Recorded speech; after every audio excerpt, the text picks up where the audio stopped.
All right. Let's get the stream going. Let's find the live stream. Where is the live stream? It's here somewhere. Let's see. How are we sounding? Let's see. Your channel. All right. Okay. I think that's good. I think we're good. I think we're ready to rock. I think we're ready to roll. I'm just going to share this real quick on ye old Twitter, and then we'll go. Once we have it shared, we will take off. Okay, right here. Here we go. There we go. We are shared. I think everything is good. Alrighty. Good evening, Darren. Glad you're here. Good afternoon, good morning, good evening, whoever you are, wherever you are. This is Dr. Patrick Lockwood, and this is our weekly podcast called UnShrink Me. So welcome if you are brand new to the podcast. UnShrink Me is a weekly podcast hosted by myself, a licensed clinical psychologist here in the state of California. However, for the purpose of this podcast, I am not dispensing clinical, professional advice to any particular individual watching or listening. So this is just me ranting, raving, discussing, talking, chatting with people in the chat like Darren, who showed up here. Darren's someone else in the profession, so glad you're here, sir. So yes, hello, Corey. Glad you're here. Good afternoon.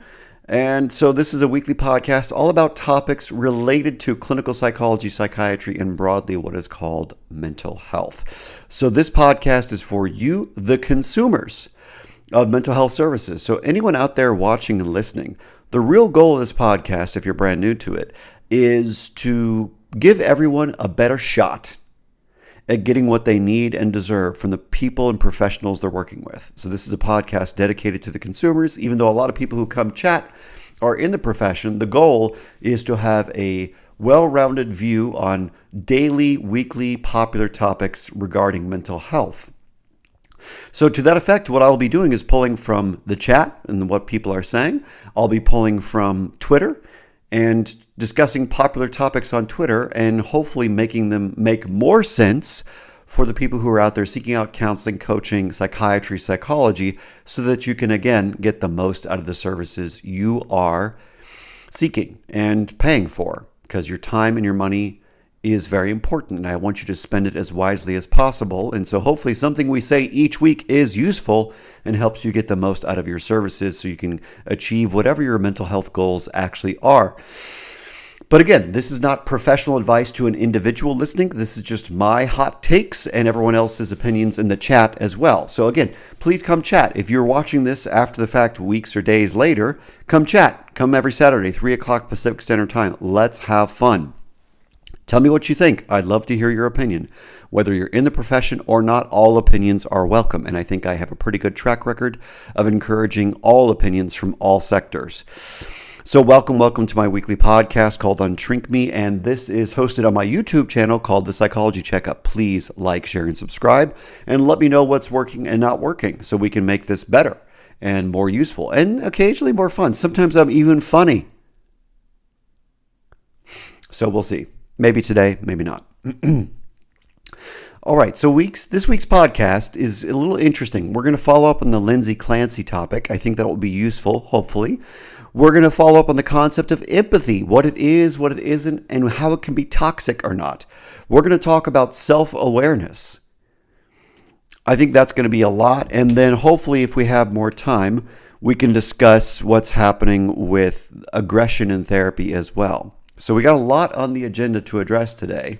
And for those of you who are brand new, I pull from topics on Twitter so you can follow along because I repost everything I'm discussing. So there's a track record. There's a public record of what I'm addressing. And my handle on Twitter, if you're brand new to this, is at AlobhaPatrick, at ALOBHAPATRICK. And finally, after all the introductions are done, 5 minutes in, here we are. We are not NOT. NOT, not sponsored by Celsius. But I love this stuff and it makes everything better. Hello, Angie is here in the chat listening from Tahoe. Well, that's awesome. Have fun in Tahoe. It's a lovely area. I used to live up near there. This stuff is amazing. Love it. I haven't had a bad flavor yet. Super happy. Grateful to be here. Let's get rocking and rolling. And as always, I like to start with a bit of a softball. So I want to start with the softball of self-awareness. So occasionally I'll be on Twitter and I'll find some random person who says something that I think just super kind of like well done and useful and helpful. And so this is a random person I believe I've never met before, if I'm not mistaken. Yes. So I'm going to retweet this person right now. And we're going to start with this to open up the chat. Corey Grad says, Costco has their own version of Celsius. They do? Is it good? Is it any good? Let me know. I mean, I don't plan to give up on my eventual hopeful potential sponsorship by Celsius, but we'll see. I don't happen to have a Costco membership, believe it or not, even though I live here in California. Okay. So, first post for the day for the podcast. I think this is a really good one. I don't know this person. I've never met this person. I have no clue if they're real, not real, so on and so forth. But I love what they said. So this person's handle on Twitter is at ADORE, Adore Desire, at Adore Desire. And about, let's see, what was this? The 8th, August 8th. Yeah, so, a couple weeks ago. Brilliant post. Here's what they said. And I quote, if you call yourself self-aware, but you are only aware of your faults and never acknowledge your strengths, you have self-hatred, not self-awareness. And I really appreciate this post because of so many things that I've been through in my life personally and professionally. So I just want to re-say what this person said one more time. If you call yourself self-aware, but you are only aware of your faults and never acknowledge your strengths, you have self-hatred, not self-awareness. And I think this is great because there are so many mental health influencers of various kinds, mostly charlatans in my opinion, but what would I know? I'm sure plenty of people think I'm a charlatan for various reasons. But I think there's so many people, especially in the mental health men's world, like the manosphere, the stoic crowd. I think those people are idiots for various reasons. And one of the very important reasons is because they only focus on flaws and building yourself up and making yourself better, which is good, by the way. Like, I think it's important, like high level, very important to understand our various weaknesses, but it's also important to understand our various strengths. Almost no one walking around has zero strengths. So I believe this person's post is completely correct in every way, shape, and form. If you only focus on your various weaknesses, that's not self-awareness. You might be correct in viewing yourself that way, but if you're only looking at that piece of yourself, the parts that are bad or not good or not adaptive or whatever, then that's self-hatred. So the reality is that it's actually even more complicated than that, because things that we can call strengths with regard to human psychology can also be weaknesses. A super high IQ can be a super strength in various contexts, like in school or academia or higher ed or tech or entrepreneurship or whatever. There's so many avenues where being extremely brilliant from an IQ perspective can be very useful, but it can also be miserable.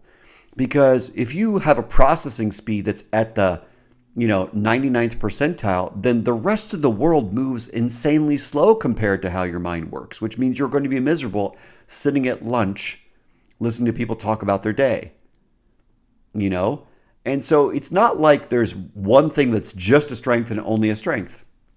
Probably the closest thing to that in clinical psychology is probably the trait of extroversion. If you're at the 90th or 95th percentile of trait extroversion, that is generally considered an all-around strength. Now, you're also going to be miserable if you never get a chance to breathe because you just enjoy being around people so much. But generally speaking, there's no such thing as just strengths as well. So I'm not trying to be Pollyanna about this and naive and be like, oh, but also your strengths matter just as much. It's like, well, they do. But if you're highly focused on your weaknesses, that is just self-hatred. I agree with that statement. So I'm not saying we should overcompensate and only focus on strengths. Like this idea of strengths-based therapy or whatever is silly, because it's not like it's that simple. We are not one-dimensional or two-dimensional creatures that only have strengths and only have weaknesses. Our so-called strengths can end up being weaknesses, so to speak. We have a lot of people in the chat here commenting on this, so I feel like I'm obligated here to let them weigh in because I think they're saying some good stuff. So Darren, one of my European colleagues, says, we can have confidence and humility at the same time. Balance, I guess. Yeah, exactly. I think self-awareness is most optimal when it's the most balanced, right? When we're looking at the things that are helpful and not helpful in a given context, right? So if we really want to talk about so-called mental health, we look at our various strengths and weaknesses in a particular context, at a particular time. We're not looking at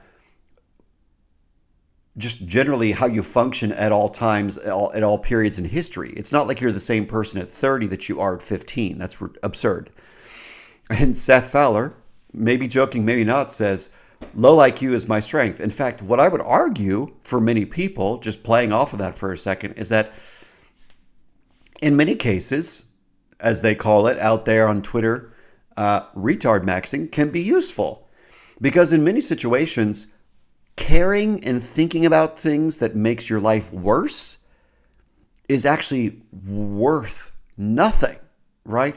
So many people I know that are intelligent and thoughtful people, they put all sorts of brain power to crap that is not making their life better. They care about political stuff and social stuff and technological stuff and all these things that A, they can't influence in any meaningful way, not even like superficially meaningfully.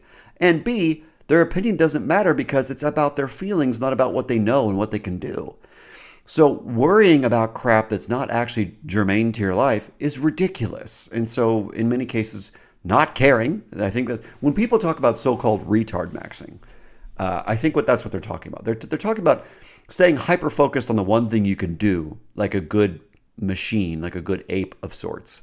And I respect that. I think that's useful if it's done with respect to who you really are as a person, not just to poke your head in the sand like an ostrich kind of thing. Club Exiles in the chat here. Glad you're here, sir. He says, it's not a strength around introverts. Yeah, extroverts and introverts, especially if they're very low and high on the trait, can often clash. You said your strength space. What do you mean by that, Jeff? And Corey is chiming in here, says, a strength in one context can be a weakness in another. Exactly what I'm saying. You seem like you're a well-trained person. You seem like a reasonable person, Corey. It's too bad we're not in the same state. Some hope for a universal strength that is a positive regardless of context. Yeah, I think all of us have some wish for omnipotence, to be powerful or whatever it is, but that's not reality. The reality is that we're complicated creatures. Sometimes our so-called strengths are great in many contexts, but they're very harmful in a certain few contexts. Sometimes our strengths are only useful in a very narrow band of activities, like that high IQ example I gave.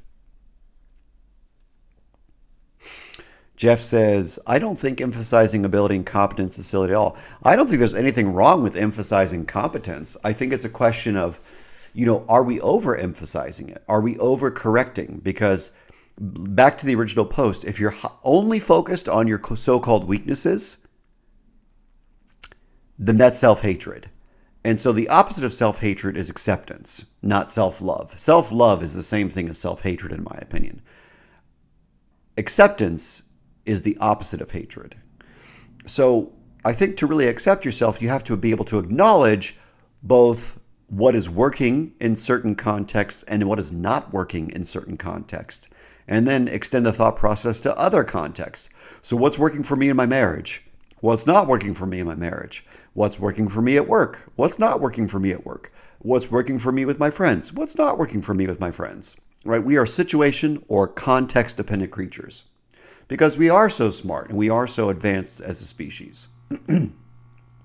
Angie says, partly my fault, but my algorithm plus mental health influencers create negative self-focus. Well, let's let that breathe for a second. She said, partly my fault, but my algorithm plus mental health influencers create negative self-focus.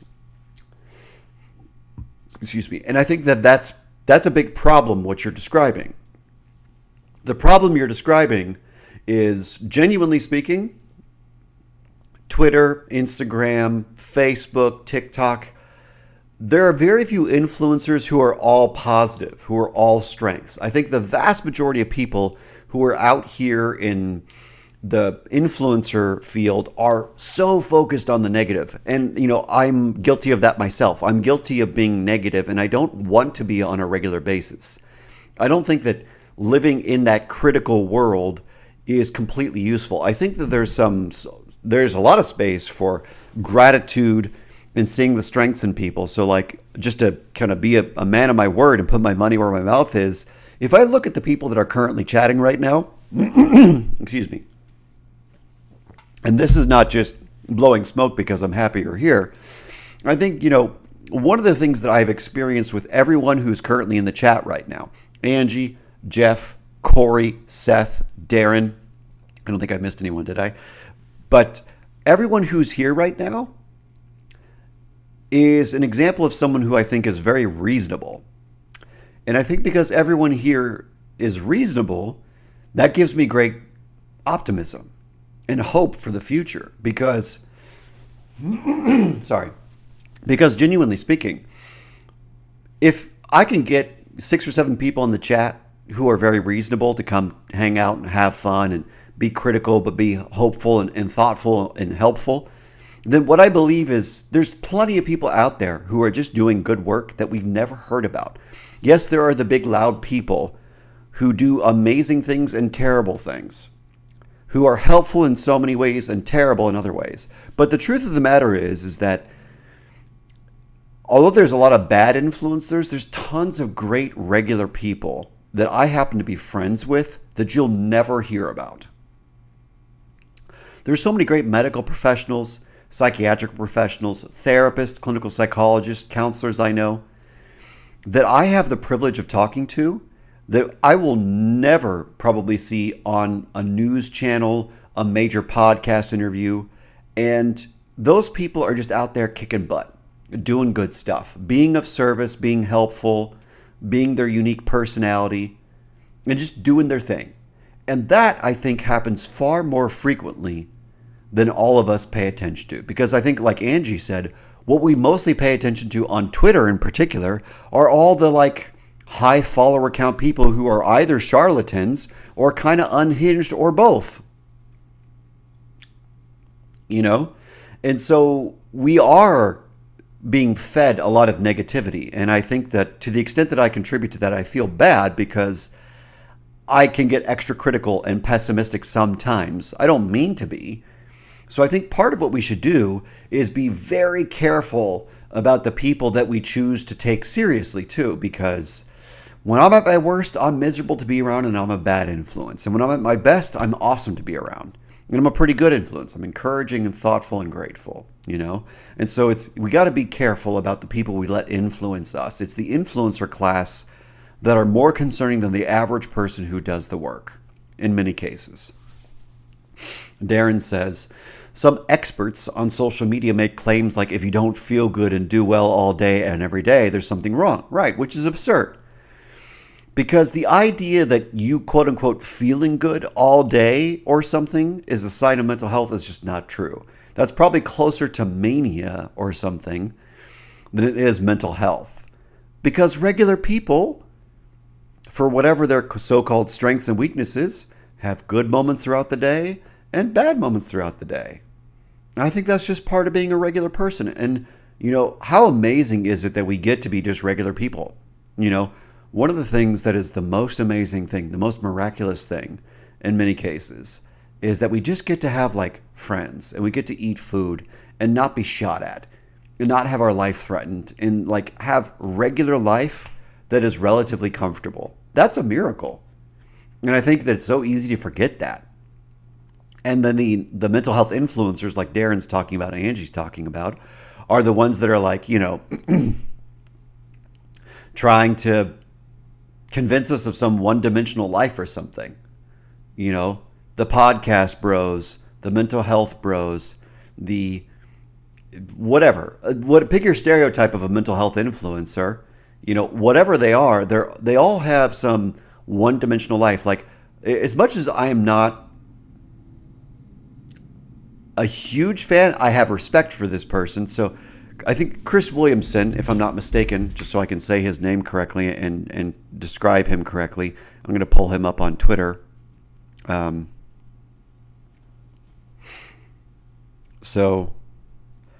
Chris Williamson. Chris Williamson has a podcast called Modern Wisdom. And he did this post, I don't know how long ago, last week, the week before, something like that. And this is probably one of my favorite posts of Chris's. And so let me just give him a shout out real quick, because it's just a random shout out that I think is super helpful.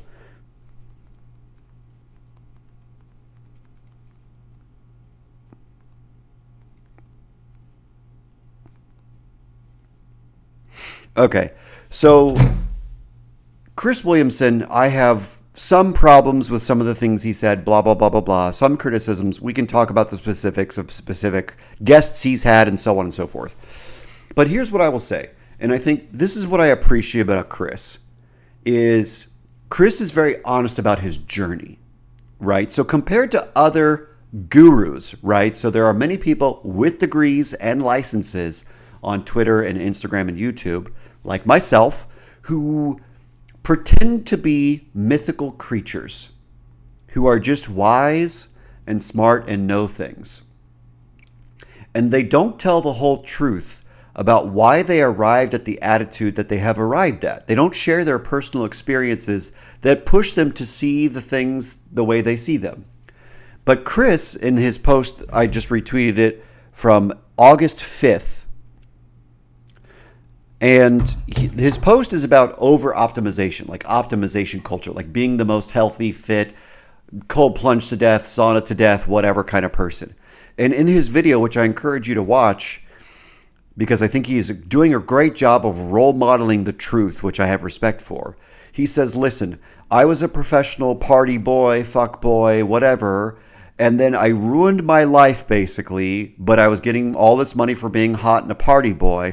And then because my life was such a shambles and my life was literally miserable from the way that it turned out, I went and I overcorrected the opposite direction. I became this militaristic, have to get up at the same time, Jocko Willink, whatever thing. So he explained his journey very concisely, very thoughtfully, with a very high quality production video. And so I have all the respect in the world for you, Chris, because what you're trying to do is tell the truth about your journey. And unlike other mental health influencers, most of them pretend to be quote unquote professional. You shouldn't know about my personal life that got me here.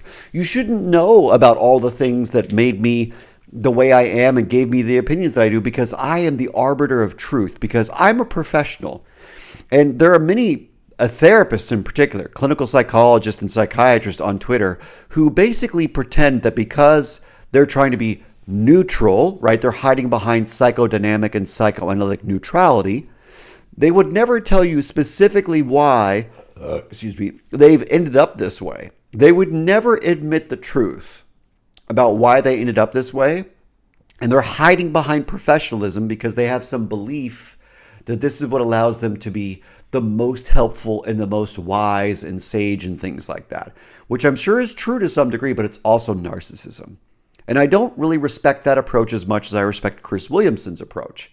And that's why I've tried to role model on here. I did an entire podcast explaining the way I believe I'm organized and how I got there, the influences that have turned me into the person that I am. This is what I respect about Chris Williamson. And to the extent that he did it, Jordan Peterson tried to do this as well. And so my hope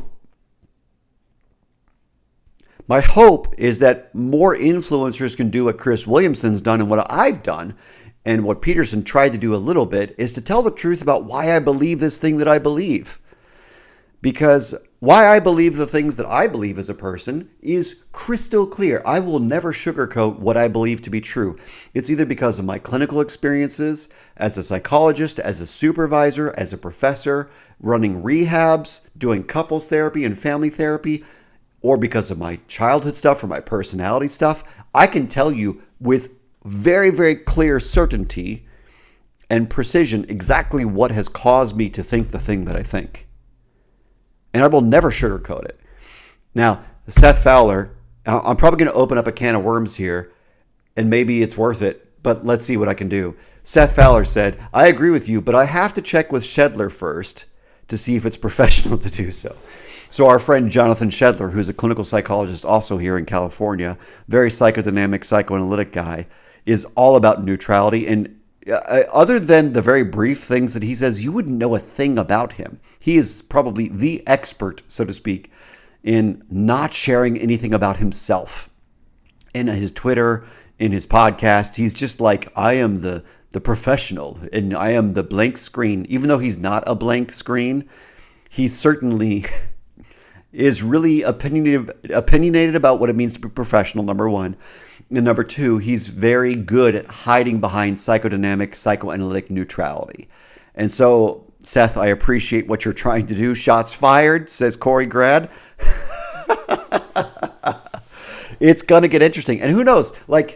Listen, I like Jonathan Shedler for dozens of reasons that I've said publicly on this podcast. And what I will also criticize publicly is the fact that I believe he hides behind so-called professional neutrality. And fine, if that's the way you want to practice, Jonathan, practice that way. There's a market for people like you because you're trying to do something that is more traditionally psychodynamic and psychoanalytic. And if that's really what he's trying to do, and that is his justification for doing that, totally fine. He's got an idea of himself. He's got an image or a persona, and that's fine. That's totally fine. And I hope he sees this because back to DBT and Wise Mind, so to speak, I can both like him for what he's trying to do idealistically and professionally, and also disagree with his choice because I'm a different person with different goals. I don't have the same goals to be an idealizable, neutral professional. That's not my explicit stated goal. My explicit stated goal is to be a little controversial and get attention because I like attention, but also try to tell the truth and be reasonably helpful. I'm sure I turn some people away, but I also help some people because I role model something that is useful for people, just like he is trying to role model something that he is useful. He teaches skiing, Corey? What? I don't even want to know. I don't know if this is gossip. I don't know what I got myself into now. I thought this was going to be a softball post that just kind of opened us up. So, Angie said, my story is in the film Medicalizing Normal, but I've been pigeonholed as just a bipolar by many psychiatrists whose minds should have been changed by the film. It's a defense. Of course it's a defense. My goal is to get canceled, Megan. She says, I thought your goal is to get canceled. Cancel me, but Shedler's not going to cancel me. Shedler might write a tweet about me, if that, or a Substack, but also I'm not saying I hate the guy. I'm not directly confronting him. I'm saying that I think he hides. And for some people, hiding is what they consider professionalism. And I have no problem with that. And there's a reason that people like him, one of my colleagues at the university is the same way. And I don't have any problem with him either because I think there's a game he is trying to play and there's a precedent he is trying to set for his students, my colleague at the university. And so I have zero problem with that. The concept of self-disclosure as a clinical professional is really messy. I'm happy to do it here on this podcast because I have a different goal than many people who do clinical psychology work have. So many people are trying to have, bustling private practices and things like that. And they're trying to be extremely helpful for a certain type of person there's certain people who need more neutrality from their professionals. And I'm all about that in many, many ways.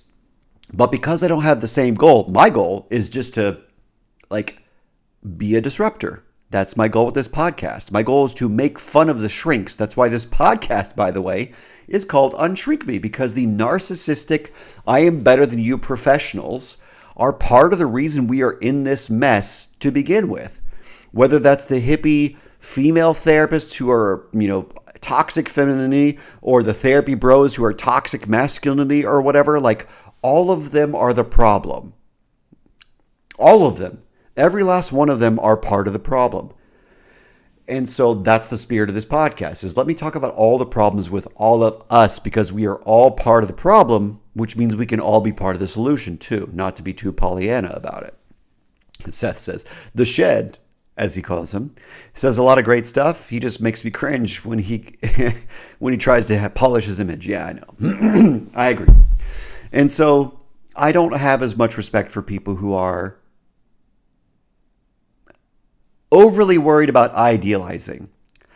I enjoy getting idealized on this podcast for being what I am. I enjoy being idealized as a professor who knows stuff and is funny and entertaining. Like, I enjoy that, but I try to keep it extremely limited to that part of my life. In my regular life, I'm not super idealizable. Not with my husband, not with my friends. I'm a smart guy to them. I'm a helpful guy to them. I'm a weird guy to them, but I'm not like amazing, I just try to be myself and be as useful as I can out in the real world. On this podcast, sure, a little bit of idealizing is fun. In school, sure. And so I respect Shedler for what he's trying to do, to be idealizable and neutral and professional.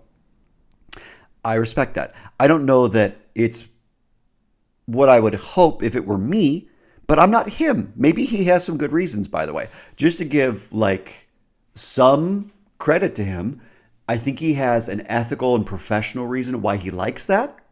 And he wants to be idealizable in that way, Shedler. And also, I'm sure there's some personal stuff there that makes him want to hide. Corey Grad says, the all too human relentless pursuit of the idealized object. Some people want to be that object. Sometimes it's fun. Sometimes it's fun to be idealized. So am I to criticize him for the all too human relentless pursuit of being idealizable? No. I do it myself in different ways with different tactics. I wear a super cool jacket. Not everybody wants to wear the super cool jacket with a Lego monster truck in the background. Some people do. I'm not here to tell him he should be me, and hopefully he doesn't think I should be him. I doubt he would. Shedler Skigate. Oh, God. Phil, you're not late. Well, you're kind of late. You're 32 minutes late, but you're here, and that's what matters, Phil. So I guess this softball post kind of took off. So just to bring this all back around, because we got lost for about 30 minutes here. The original post I was talking about is from some person I've never met, who I respect this post at least, which was, and I quote, if you're only focused on the negative parts of yourself, that's self-hatred. So what we should be doing in terms of so-called self-improvement is trying to have balance, like people have said in the chat, around what's, generally speaking, true about you. It's probably true that you have some strengths and some weaknesses. And in particular contexts, those strengths might be very helpful and those weaknesses might be very harmful. But in other contexts, those strengths might not be very helpful, but the weaknesses might be helpful. The weaknesses can become strengths. So thank you so much to Adore Desire for that first post. And here we have Jeff giving people shit for being late. Jeff, that's so rude. How could you, Jeff? I have, perhaps, in my opinion, the best people that show up to my chat. I don't think there's any other podcast out there that has this group of people that comes to chat. So I will say it right now. In the year of our Lord 2026, on Saturday, August the 22nd, that I have the best guests and chatters in the chat. And that's awesome. And that's amazing. Just to me, it's amazing. All right. Okie dokie. Let's talk Lindsay Clancy for just a little bit. So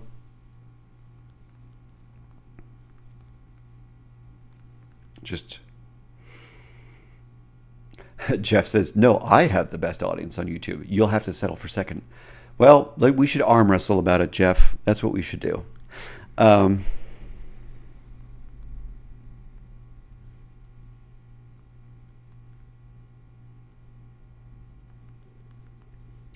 Okay, so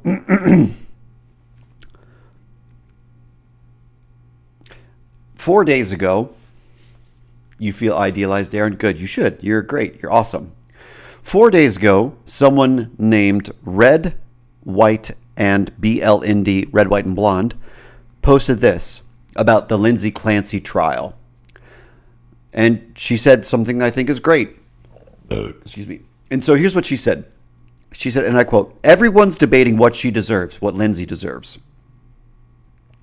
Almost nobody is asking why a 10-minute questionnaire at a 6-week checkup is the entire postpartum mental health safety net in this country." So, regarding Lindsay Clancy, hallelujah, amen, it says Angie. Everyone's debating what she deserves, what Lindsay deserves at her trial. Almost nobody is asking why a 10-minute questionnaire at a 6-week checkup is still the entire postpartum mental health safety net in this country, in the United States. And so here's what I said. I said, the many problems with standard of care are being brought to the public's attention with this tragedy of those 3 kids dying. This is why my career, I said, training and teaching matters so much to me. I'm trying to help future psychologists not cause or be involved in tragedies. So here's what I will say.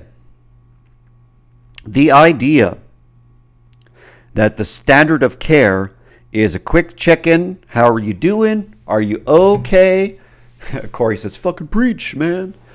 So the absurd idea that a 10-minute check-in with a screener and how are you doing for serious psychiatric issues is the standard of care is absurd. Bananas. As the great philosopher Gwen Stefani once said, this is BANANAS, bananas. And I just cannot imagine in any way, shape, or form that if it were my license, the standard of care would be a 10-minute, oh, are you suicidal? Are you okay? Have you thought about hurting yourself? Have you thought about hurting somebody else? Please do this postpartum depression screening questionnaire. There's like one of them that's evidence-based or validated. So that's absurd. That is absolutely absurd. And the fact that that is the standard of care is part of the problem. So this tragedy of these 3 kids being murdered, is the problem. It's highlighting the problem. The problem is the standard of care is terrible. The standard of care is pathetic. We live in a system, especially the psychiatric system, but clinical psychology and mental health is not better at all. Because you don't get paid. This is the thing. And I hate to say this, but this is the secret truth that no one wants to address. You don't get paid better for doing more intensive follow-up. You just don't. If you work for a managed care company, a hospital, a clinic, a rehab, the amount of money you make for doing your job better is just literally not better. The standard of care is the problem. And what needs to change is the standard of training.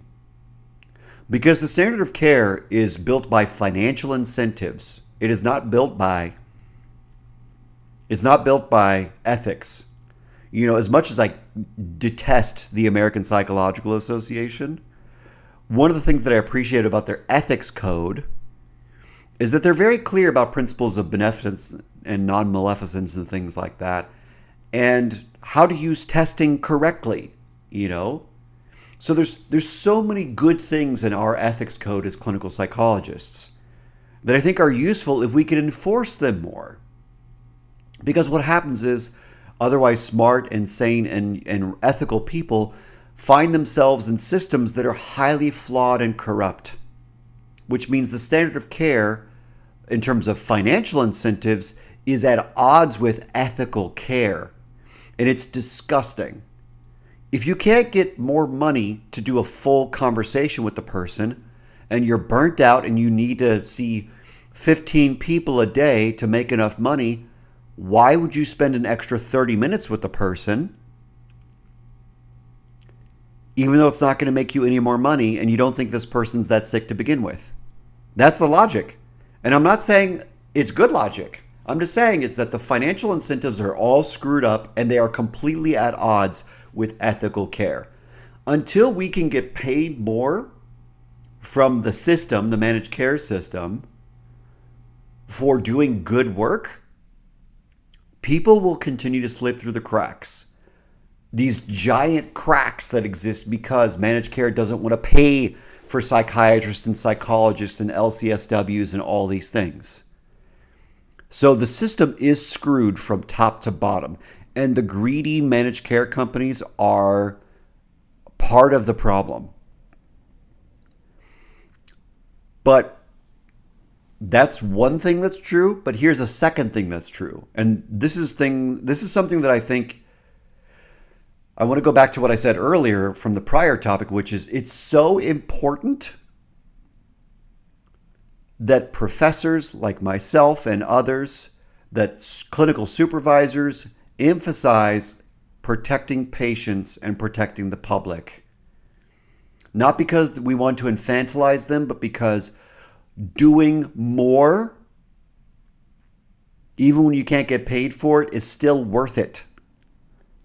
Right? So what I've always told my grad students that I teach and supervise is that we need to go above and beyond regardless of what we're getting paid. Because doing the right thing saves people's lives, saves them time and money. You know? Doing it right the first time is far cheaper than doing it right the third, fourth, fifth, sixth, and seventh time. What did she see? Lindsay Clancy saw 10 providers in 3 months' time. Absurd. Absolutely absurd. So the standard of care is all fucked. And now we're starting to figure it out. I have dozens of more things to say, but I want to make sure I get through other things in the podcast. So a number of things have been said in the chat, such as fucking preach. Corey said, I've had people answer no to everything so they don't get in trouble. Yeah, some people lie on these standardized screeners like the PHQ-9 and all these things so they can't be hospitalized or get worse.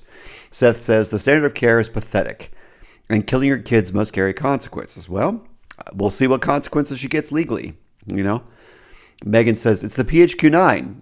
That's what you fill out every visit. Yeah, the PHQ-9 is garbage. The fact that it's still used, it's so disgusting that it's still used, but so many clinics use it because it's got great evidence, been validated everywhere. It's terrible. And so I love, right now it's fall semester starting on Monday. I'm teaching the mood and anxiety class for my psychologist students. And those clinical psychologists are going to tear that measure apart in front of each other. So one of their assignments is to take all these standardized screeners and evaluate them from the point of view of psychometrics, the clinical science of how reliable, statistically speaking, these things are, how valid they are. And Megan says, but also it's the doctor's fault if the patient lies on the form. Yeah, right. Corey says, I've been in private equity mental health care where those questionnaires were treated like the Holy Bible, which is disgusting because they're not. Ryan says, incentives to do good work is fucked. Exactly. Angie said, to me, the Lindsay case shows the inability of the average practitioner to understand the difference between mental illness and iatrogenesis, including Lindsay herself. Yeah, I'm sure there's some overlap there that no one's willing to talk about. Corey says, good work got dissolved into measurable scores. Yes, we care about scores at the expense of how people are actually doing, due to the APA's Division 12 report in 1993. Corey, if you have a Substack or something, you should write that for Alan Francis or Jonathan Shedler or something like that, because that is the death of clinical psychology, in my opinion, by the way. So I'm just going to stop everything right now because what he just said, nobody knows about. And I talked to my students about it, but he just said it perfectly. Good work is what Corey just said. Good work got dissolved into measurable scores. Some of that is due to the APA's Division 12 report in 1993. If you have not looked this up, Angie should look this up. If you have not looked this up, holy cow is one of my best Asian friends. That is exactly what happened. So in essence, the APA, the American Psychological Association, killed good clinical work back in 1993. No one will admit it in public, but you really should. So Corey said, I just wrote about that already. Okay, so tag me in it, post it, I'll retweet it. Let's go. Good. Angie said, my practice is filled with women just like Lindsay. The only difference between her and them, us, is we figured out the meds were making us worse. Yeah, unfortunately. I hope they believe us all soon. Yeah, Darren, please read up on the Lindsay Clancy case, because I bet you make some... By the way, if you are watching and listening right now and you have not followed Darren McGee on Twitter, he's phenomenal. He is so thoughtful. He is a nice dude who is very smart and very reasonable. His podcast takes are kind of much more mild-mannered compared to myself. So follow him, watch his podcast, give some love to our European friends because he is awesome. He's a good dude. Also, my buddy Ryan is here in the chat. He is also awesome, and he has a podcast, and he talks to people. He's a good dude, and much love to Ryan as well. There's so many cool people. Angie here in the podcast, in the chat. So many cool people here in the chat. I have the best people. I'm going to get old Trump. I have the best, I have the best people here in the chat, and they're amazing. They're awesome. So go to Angie's podcast. I was just on Angie's podcast. It was awesome. I think we had a fun chat. Go to Darren's podcast, Darren McGee. Go to Ryan's podcast. Ryan's podcast is amazing. Ryan Malfris, I believe is the way you say your name, right? So many cool people. Jeff's podcast, amazing. You want to do a collab, Darren? Let's do it. Yeah, I'm down. I'm so excited. Just let me know. I know the time zone's kind of weird, but let's figure it out. I can do super early in the morning if you want to. Just let me know. Shoot me a DM on Twitter. We'll figure it out. So, notwithstanding my little Trump moment of I have the best podcast chatters, it's true. I think they're the best people. It's super cool. So, again, the standard of care. In summary, the standard of care is pathetic, as people have said here in the chat. And so the good that I hope that can come from this tragedy is that providers all over the country and hopefully all over the world will take notice and maybe change the standard of care and just do everything they can. Because I think we owe it to our patients to go above and beyond the standard of care when they're actually in a state of vulnerability and crisis, like Lindsay was. Ryan just released an episode with Jake Freeman. Oh God, is it Jake Freeman? Dear Lord, that's gonna be it's gonna be fun. It's gonna be fun. It's gonna be fun. I'm sure it's gonna be a banger as always. Okay, we don't have a great deal of time, so I'm gonna do toxic empathy, and then we're gonna talk about therapist aggression next week. Oh, yes, it is. It is Jake Freeman. God bless us all. God bless us all. Oh, Lord. So, let's end on the toxic empathy note. Yes, Corey says, Jake has a very interesting story. Yes, he does. He has a very wild story. He has been nothing but professional and respectful to me. People hate him for various reasons. I am not here to comment on why they hate him. I'm not avoiding it. I have differences of opinion with him. He's welcome to have differences of opinion with me. It's not my job to regulate him. I'm not here to regulate anybody. I've never once privately talked to anyone here in the chat who I'm friendly with and be like, you shouldn't say that. I'm never going to do that. It's your fucking life. You want to get in that kind of heat? Get in that kind of heat. It's your life. If you want me to come play around, let's play around. Okay. Okay, so the final topic for today is the concept of toxic empathy. Maybe this will get me canceled as well. So, 4 days ago, some dude who I have no clue who he is, named Alan MacLeod, at Alan, AlanRMacleod, who I don't know who he is. Let's see who he is. Senior staff writer, podcast producer at Mint Press News. So he's a journalist and talking head, which means he's probably not very useful for society. So here's what he said. He said, imagine the sort of person you have to be to invent the phrase toxic empathy. And this is apparently him commenting on a New York Times opinion post from a guy named Ross Dutat, who I don't know either, who said, is toxic empathy pulling Christians to the left? So I said, there is indeed such a thing as toxic empathy. Many psychiatric issues have this problem as part of the pathology model, including personality disorders and things like that. So let's talk about the original post. So Alan was like, toxic empathy, what an idiot. There's no such thing as toxic empathy. So dear Alan, dear journalist who knows probably nothing about the profession and the science of the brain around empathy and things like that, let's be very clear that empathy is not some one-size-fits-all experience. There are actually different types or concepts of empathy in the empathy research. If you read researchers like Paul Bloom, who used to be at Yale and who's now at University of Toronto, I think, Paul has an entire book, literally, a famous researcher in psychology about empathy, talks all about how empathy can be problematic in his book, in his most foundational book on empathy. And it's literally called Against Empathy. So let's be super duper clear to everyone watching and listening. It depends upon what you mean by empathy. Do you mean rational compassion? That's one concept we research.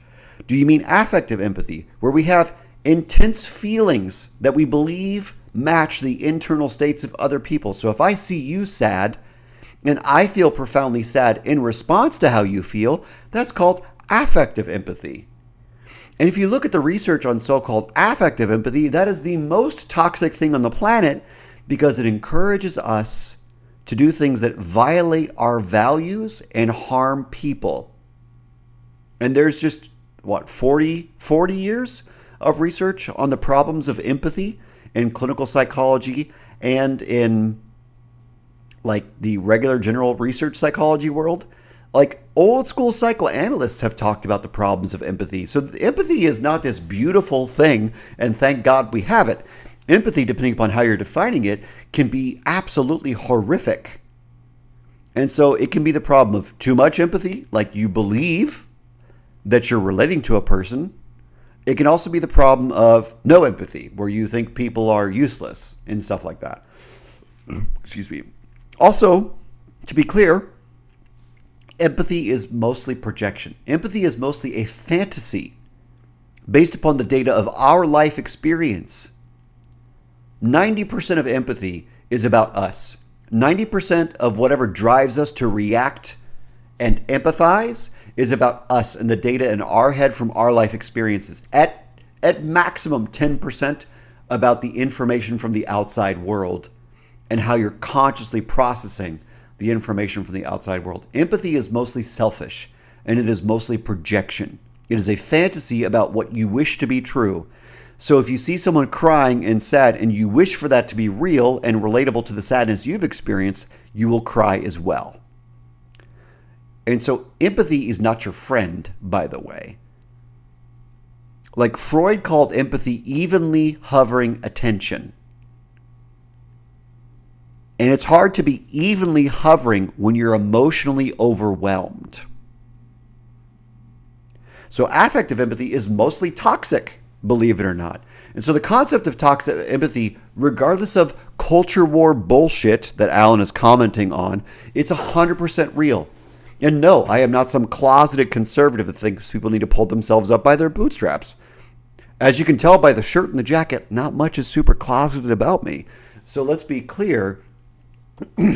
that, you know, toxic empathy is a terrible problem. And right-wingers have this problem, as do left-wingers, if we're going to be all culture war about it. And it's a problem everywhere. Just look at the way people talk about Lindsay Clancy. That's a perfect example of all the projection and toxic empathy out there in the first place. The people that idealize her and sympathize with her, and the people that hate her. It's a perfect example of that. And so let's be clear. There is such a thing as toxic empathy, and it is bad for everybody. So what Paul Bloom, famous researcher about this particular topic, argues for is rational compassion. That's hard to do. Because to be rational means to have an even-minded approach towards our motivations, our wishes, our fantasies, and our feelings. And we're not always consciously aware of all of our wishes. In fact, we're almost never consciously aware of all of our wishes. Sometimes we can be, but often we're not. So toxic empathy is a real thing, and it's a real problem. And if you think it's not a real thing, you're in trouble.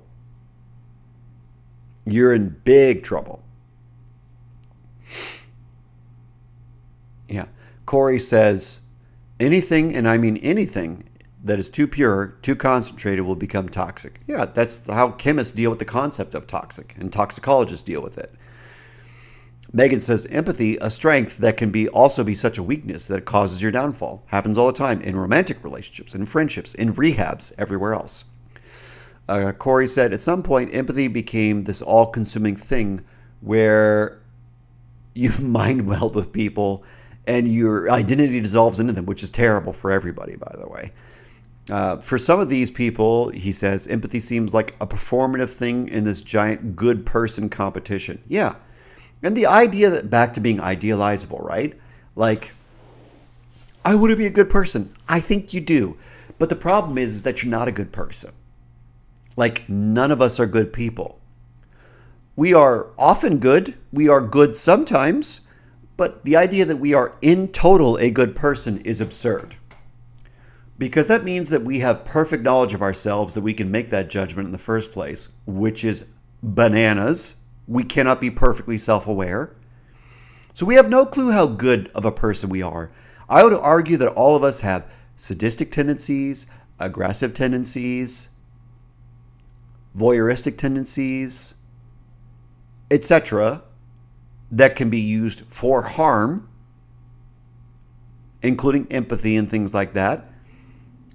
So none of us are all good or all bad. That's called dichotomous thinking, black and white thinking. That seems to be not a sign of mental health. So the more wise mind, if you want to be about, DBT about it, way of looking at us is we are kind of both good and bad. And empathy is not going to dictate how good or bad you are most of the time. Most of the time, empathy is working in the background without your conscious awareness, by the way. Unless you're a super experienced meditator, you are not operating at some mindful level. There's no amount of psychoanalysis that makes you self-aware enough to have a better relationship with your instincts and your unconscious fantasies, unless you also pair that with some mindfulness and some non-judgment. And so it's very much the case, literally speaking, that almost no one is a good person. And this idea, as Corey said, of being performatively good because I'm empathic has been part of the downfall of society, in my opinion, for the last 15 years. What if we were just regular people, right? What if we're just regular people? I know that's a wild take, but what if we were just all allowed to be regular people? What if we all had some cool traits and some skills and some gifts? And what if we were also bad people because we had some selfishness and some anger and some resentment, and we don't always act perfectly? What if that could be the standard? What if the standard could be, we are both, and I will do my best to lean towards the strengths and good when I can, and I will also be fallible and do my best even when I do make mistakes? I think that's a pretty good standard. I think the standard of being like As Chris Williamson talked about in his video, he had to overcorrect because of how much of a mess his life was.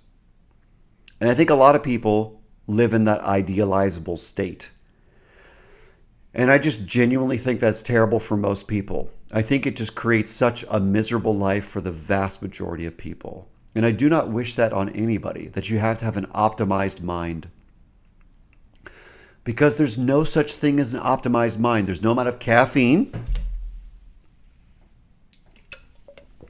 There's no amount of caffeine, nicotine, LSD, psilocybin, mushrooms, ibogaine. There's no amount of anything that's going to make us ideal. All we can do is create incremental progress towards something that matters to us. And hopefully is more good than bad, so to speak. So this idea of being perfectly empathetic or something is absurd. None of my colleagues at my university who teach future psychologists, etc., would agree with the idea of being perfectly empathetic or something like that. That's bananas and not what the research says. It's also not ethical because it portends some kind of like perfect future, which is not possible. So it's assuming you know things you can't know. So it's all bananas. Corey said, final quote of the day, sadly, being a regular person makes for poor ad copy. A good way of living, though. Yeah. Well, listen, if you really want to be super idealizable, go for it. I just think you'll end up being miserable. I really do. I think you'll end up being miserable. So maybe just find the right size container for that need or desire or itch, perhaps. So that's it for today, folks. We have had a really good chat. I did not get to my last post about therapist aggression and things like that. Darren's quote, good quote for the day. I think some folks are confusing empathy for self-righteousness. In fact, I'm going to tweet that right now. I'm going to tag you, Darren, okay? Because I think this is perfect. I think some folks are confusing empathy for self-righteousness these days. By the way, this is exactly, by the way, Darren, why I love the quote from whatever that Avengers movie is with Ultron, the evil robot or whatever, where he's talking to Captain America and the Avengers and stuff. And he's like, you're confusing peace for quiet, or you're mistaking peace for quiet, where it's like you want things to be quiet, which is not the same thing as peace, right? And that's a bigger lift, to actually be, empathetic is a much, much, much bigger lift than it is to be self-righteous. Self-righteous is easy. Self-righteous is a super easy and comfortable color because then we're idealizable and perfect again. Excuse me. Yeah. It's a good line. Yeah, it is. I do not have a joke of the day. I am so very sorry. There's no joke for today's podcast, so I apologize to everyone. But thank you all for being here. Thank you, everyone. Megan, Corey, Angie, Phil, Darren, Ryan, Seth, everyone here who contributed to the podcast. It was awesome. Made my Saturday. Thank you so much. I have had a really busy day, and so it's really appreciated that you're here. This is the perfect contrast to the rest of my day. So thank you for being here, and thank you for chatting and being part of the conversation and making this podcast fun and informative. I think you add to the conversation in a way that doesn't happen on other podcasts. So you guys are awesome. And thank you for sacrificing an hour of your Saturday to come hang out. And I genuinely believe, and you're welcome, Corey. I genuinely believe that whatever you guys are sharing and talking about with me is making the lives of other people better. And that's why I do this podcast, is because UnShrink Me is, obviously critical of the profession, but we're trying to make the lives of our patients, our clients, their families better. And so all of your opinions matter a great deal to me. So thank you for being here. Thank you so much for being here. See you later, Ryan. And I will not be here next week. Next week I have to skip because we are currently packing because we got to move, unfortunately. So next Saturday's podcast will not be happening. So I will catch you all in 2 weeks, 2 Saturdays from now, in September sometime.